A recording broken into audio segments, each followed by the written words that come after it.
సభలో ఉన్న పెద్దలందరికీ కూడా నమస్కారాలు.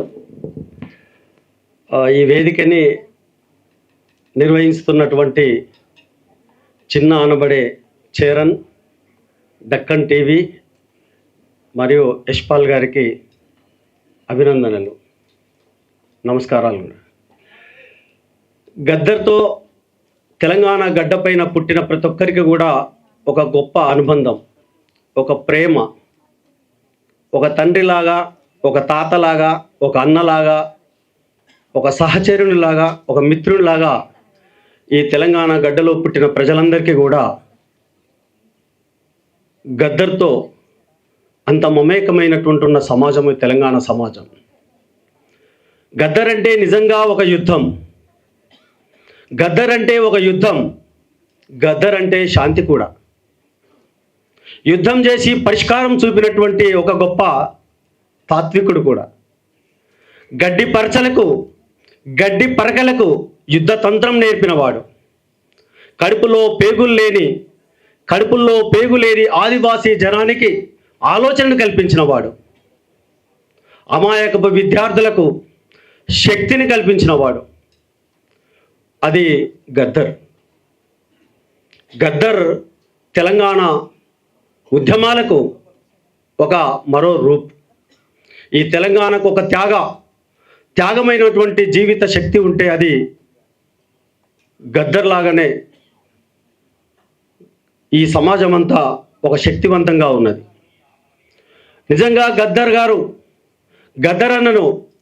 అన్నతో నాకు చాలా, మీ అందరితో పాటే మీ అందరిలాగానే నాకు చాలా దగ్గర అనుబంధం కూడా.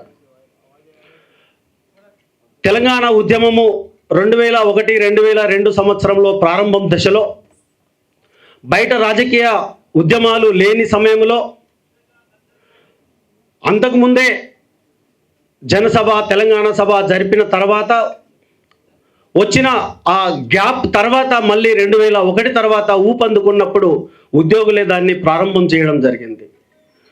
ఉద్యోగులే తెలంగాణ ఉద్యమాన్ని నెత్తినేసుకొని ముందుకు నడిచారు. ఆ టైంలోనే గద్దర్ అన్నతో మేము కలిసి మాట్లాడి దీన్ని ఏ రకంగా తీసుకుపోవాలనే దాని మీద చర్చోపచర్చలుగా జరపడం జరిగింది. ఆ తర్వాత హైదరాబాదులో ఉద్యమం లేదు అని అనుకున్నటువంటి సందర్భంలో, హైదరాబాద్ కేంద్రంగా ఉంది, ఇక్కడ తెలంగాణ ఉద్యమమే లేదు, అంతా ఆంధ్రోళ్ళు నిండిపోయి ఉన్నటువంటి దీంట్లో ఎట్లా ఢీ కొనాలన్నప్పుడు గద్దర్ అన్నతో మేము వెళ్ళి మాట్లాడి, అప్పటికి మేము చెత్తకొండి మీద గద్దర్ అన్న ఒక అద్భుతమైన పాట రాసింది. మున్సిపల్ వర్కర్ల మీద ఒక అద్భుతమైన పాట ఉన్నది. ఆయన చెత్తకుండిని అక్కున చేర్చుకొని రోడ్లు ఊడ్చే స్వీపర్లను నెత్తికెత్తుకొని పాటలు రాసి తను ప్రజల్లోకి తీసుకెళ్తున్నటువంటి సందర్భంలో ఆయన ఒక మాట చెప్పాడు మాకు. అరే, శక్తివంతమైన వాళ్ళంతా మీరేరా, మున్సిపల్ ఉద్యోగులు, మీరంతా ఒక దగ్గర జమ అయితే ఎవడో అవసరం లేదు, మీరు చూడండి చీపురు కట్టలు పట్టుకొని రోడ్ల మీదకి రండి అన్నాడు. అప్పుడు మేము 2007లో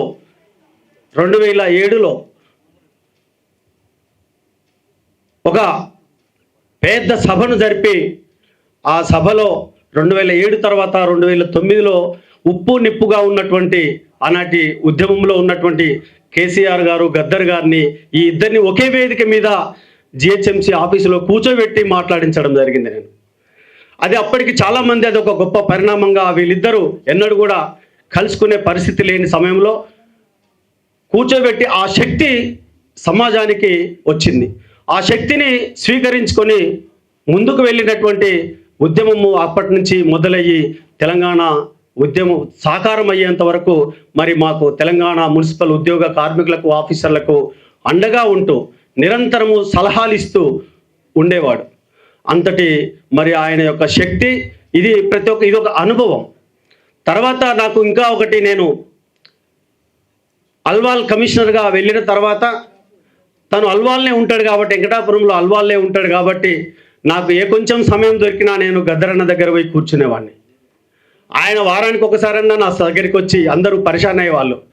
అరే, ఈ కమిషనర్ దగ్గరికి ఇంత పెద్ద లీడరు, నాయకుడు గద్దర్ అన్న వస్తుండేంది అని. అట్లా అతను చాలా సుదీర్ఘమైనటువంటి చర్చలు, అతని నుంచి నేర్చుకున్నటువంటి జ్ఞానము మాకు కలిగింది.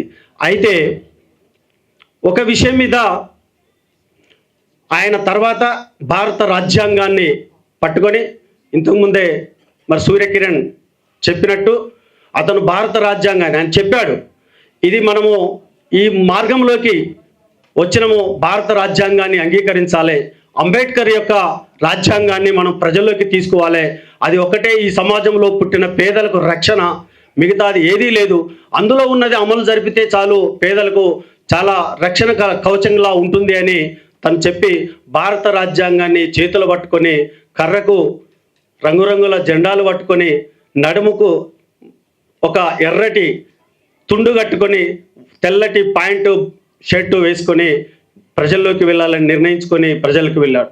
ఆ సందర్భంగా మొదటి సభ మహాబోధి స్కూల్ అల్వాల్లో ఉన్నప్పుడు ప్రారంభం జరిగింది. దానికి నన్ను ప్రభంజన్ యాదవ్ ఈ మధ్య కాలంలోనే చనిపోయాడు, బీసీ మండల ఉద్యమాన్ని ముందుకు తీసుకుపోతున్నటువంటి ఒక మంచి ఉద్యమకారుడు, క్యాన్సర్తో తను చనిపోవడం జరిగింది.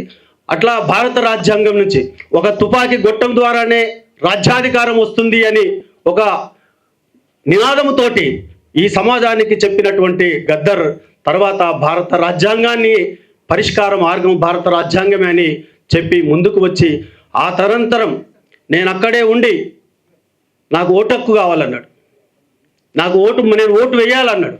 నేను అక్కడ ఎలక్షన్ రిజిస్ట్రేషన్ ఆఫీసర్గా ఉన్నటువంటి సమయంలో అతనికి ప్రథమంగా ఓటునిచ్చిన వాడిని ఓటు నమోదు చేయించాను, ఓటు నమోదు చేసి ఓటు వేశాడు ఆ సందర్భంగా ఆ ఎలక్షన్లో. కాబట్టి అతని ఒక గొప్ప స్ఫూర్తి, ఈ సమాజానికి ఒక శక్తి, ఒక గొప్ప నాయకుడిని మనం కోల్పోవడం జరిగింది. ఇంతకుముందే మిత్రులు చెప్పినట్టు అతన్ని మనము అతని యొక్క బర్త్డే, తన జీవిత అనంతరం జరుగుతున్నట్టే ఈ ఉద్యమాలు, ఈ సభలు ఈ సమాజానికి స్ఫూర్తినివ్వాలని కోరుతూ మరి గద్దర్ అన్నకు జోహార్లు అర్పిస్తూ అవకాశం ఇచ్చిన మిత్రులకు ధన్యవాదాలు తెలియజేస్తున్నాం. Thank you.